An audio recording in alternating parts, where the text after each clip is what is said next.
FE-AK Fan Edition smartphones were always aimed at one thing, bringing flagship-grade, fan-favorite features at a lower price, and I think that worked. I mean, there's a reason why the Samsung Galaxy S20 FE and the S21 FE are still so popular today. And now, this is here, the brand new Galaxy S23 FE, and this too goes with the same idea. Fan-favorite flagship features from the S23 series at a lower price.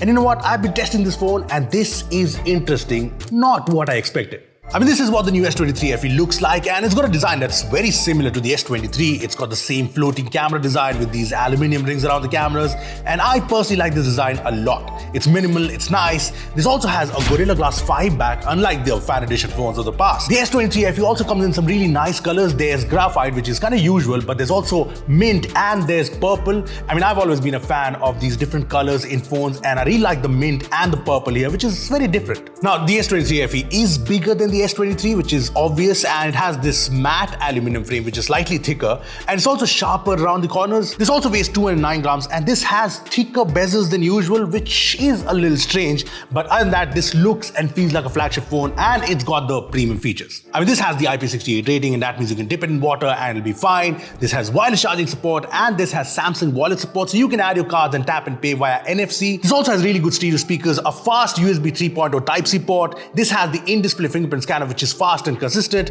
and this has a really good display. This comes with Samsung's Dynamic AMOLED 2X, and this is a top-notch screen. There's no LTPO 120Hz just like the S23, but other than that, this screen is smooth and nice. It's very bright, so audio usage is no problems. And like most Samsung AMOLED panels, it's sharp and it's vibrant. I mean, it looks beautiful. The S23 FE also has a very good camera setup, a 50-megapixel main camera with OIS at a correction of 1.5 degrees, same as the S23, a 12-megapixel ultra-wide-angle camera, and an 8-megapixel telephoto lens capable of 3x optical zoom and 30x digital zoom. Now, I've been testing the cameras here, and you know how when you're taking a photo from a phone and you just know that it's going to take a really good photo, it's going to be consistent. Well, that's the case with the S23 FE's cameras. I mean, just look at the photos. The photos have the typical Samsung style with rich colors, very good dynamic range, very good details, and even low light shots seem like they're taken from a flagship phone, especially with Samsung's nitography algorithms in play. I mean, Samsung clearly hasn't cut any corners. The ultra wide angle shots are good too, as you can see here and here.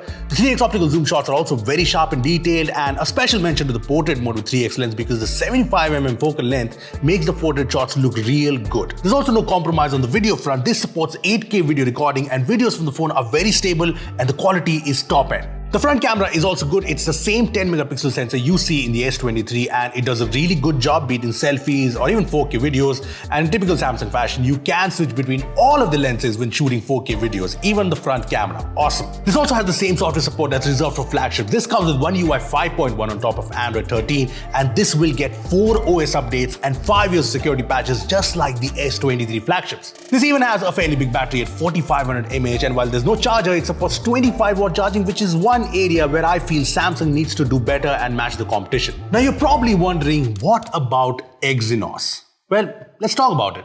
So this is powered by the Exynos 2200, which is a 4nm processor with the Cortex X2 Prime core at 2.8 GHz speed. The Eclipse 920 GPU, which has like ray tracing support, and this has vapor chamber cooling. And in terms of storage, this has up to 256GB UFS 3 storage and 8GB LPDDR5 RAM. Look, the specs apart, I've been testing this phone for a few days, and first of all, let's take a look at the benchmark scores, because the Exynos 2200 does really well. I mean, this is the Antutu score and this is the Geekbench score, and both are close to what you get on an 8 Plus Gen 1 phone. I also like the 3D Mark score, and the stability especially is very good. Now, we have seen phones with Exynos throttle a bit, so we did the throttling test on the S23 FE, and there was a bit of throttling, but it's not alarming or bad, and this is very normal for a flagship grade processor. Now, another complaint with Exynos phones is that they get warm, and this too does get warm when playing games for long hours, but the temperatures remain under control. I mean, I'm not sure if it's the vapor chamber cooling or the fact that the Exynos 2200 is better optimized, but the performance so far on the S23 FE has been really good.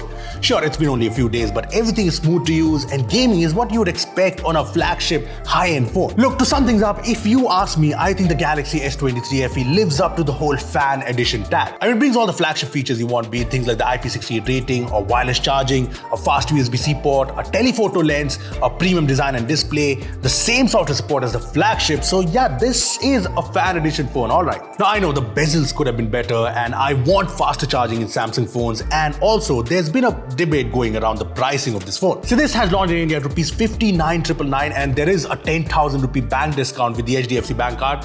So that brings the price to 49,999. And I want to know from you, what do you guys think of the S23 FE at this price? Comment down below, and thanks for watching.